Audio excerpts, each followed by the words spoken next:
ازيكم عاملين ايه؟ النهارده هنعمل مع بعض ابسط طريقه للبانيه. لو مش قادرين نعمل تتبيلات، ما عندناش تتبيلات، ابسط طريقه للبانيه طعمها حلو جدا. هنجيب بصلايه واحده بس كده. تقدروا تزودوا بصلتين بس انا بعملها بواحده بس.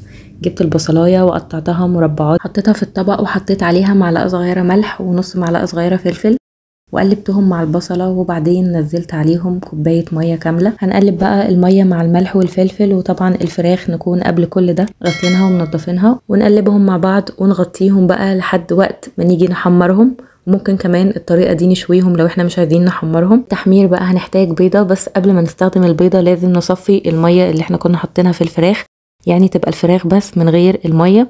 هنحط البيضة ونحط عليها معلقة صغيرة فلفل ونقلبهم كلهم مع بعض.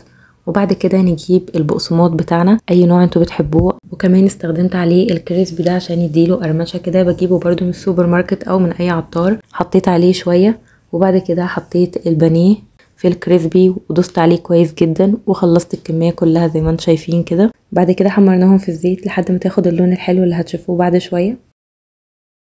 النار تبقى متوسطه، طعمها جميل وطريه جدا.